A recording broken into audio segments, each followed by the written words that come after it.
All right, so welcome to the wonderful world of marketing. I'm Grad Kahn, your host today, and as always, I'm enjoying a logo out fine beverage, and it's delicious. There's nothing quite like filtered Seattle water to really wake up the taste buds. So today we're busting out, and we're going to talk about cars, and I'm going to talk about oh my God.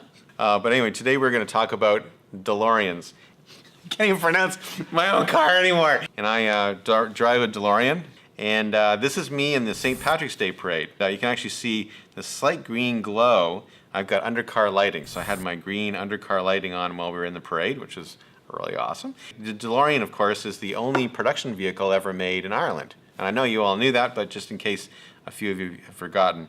It's interesting, it's got this American icon image to it, partly because of the Back to the Future movies, and also because John DeLorean obviously was a GM employee for a long time, and he was really responsible for the Y-Track and the GTO and a lot of the Pontiac cars in the early to mid-60s. But in fact, the car is basically a European car. It's got a Volvo engine in it called a PVR, a Peugeot Volvo Renault hybrid engine. The stainless steel panels and the mechanical fuel injection were both made in Germany. And the rest of the car is like the gas caps by Jaguar. The whole thing was all assembled from European cars and then all put together in Belfast. When the company went under, they had about 20,000 unassembled cars waiting to be made. And those were all parted up, put in boxes and shipped to the US. So the DeLorean is actually a wonderful car to drive. It's obviously doesn't rust, very easy to maintain. Very simple car inside. It's manual steering, no cup holders, no real electronics. And I've got all the parts I can ever imagine to replace anything I want on the car. So pretty cool car. And why do I drive a DeLorean? A lot of people think it's kind of funny. I got a few pictures in here. That's me in the parade. This is a pretty cool story about the DeLorean. This is just all from my blog here. To drive a DeLorean, it's a completely different experience. From the moment you sit into it and opening up a gull-wing door. I was a teenager about the time that the DeLorean came out back in 1981, and it just was so different than anything else out there. There's always a story to be told about DeLoreans.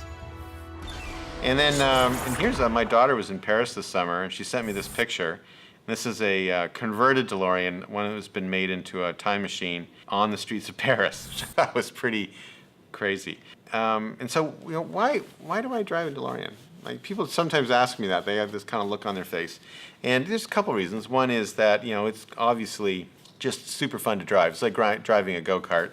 It's a great car because it always puts a smile on your face and a smile on the faces of the people that you pass. Everyone's got a story, everyone's got a memory of it, and they're always really fond memories. And so there's this kind of parade of smiles that I go by on my way home. And no matter what mood I leave the office in, by the time I get home, I'm in a fantastic mood. But the other thing about the DeLorean that I like is that it really is an awesome example of, you guessed it, a Copernican shift. John DeLorean, who had been building cars for many, many years, had a epiphany one day, which was, why do cars have to be replaced so frequently? Why don't we make a car that lasts for 30 years instead of 3 years? And that was the main design parameter of the DeLorean. Couldn't it last for 30 years? And if it could last for 30 years, maybe it could last forever. Now, at the time, the entire auto industry was based on a planned obsolescence model where cars would last 3-4 years and would need to be replaced. The conspiracy theorists say that, DeLorean represented an existential threat to the car industry, because he was basically proposing that not only could he build a 30-year car, why can't everybody else? And so my car was built in June 1981, so it is 33 years old now, and it drives like a new car. He built a 30-year car. There's obviously no rust. It's stainless steel and fiberglass, very easy to run, and I can't imagine that I won't be driving it 30 years from now. And so it really does raise a question of, why do our vehicles wear out so quickly? Now, what's interesting is that the car industry has actually moved quite far along the spectrum to creating vehicles that last longer. But what hasn't happened is that people are still stuck in a mode of changing the car every few years. And so the Copernican shift that DeLorean started, which is let's make a car that lasts forever, has actually started to become true in many vehicles. Cars last way longer than they used to. But for car buyers, they're still stuck in the older model of I need to buy a new car on a frequent basis. There's no reason why a modern car bought today shouldn't last at least 250,000 to 500,000 miles, but people replace their cars way faster than that. I'd ask you to think a little bit about your own car. How many miles do you have on it?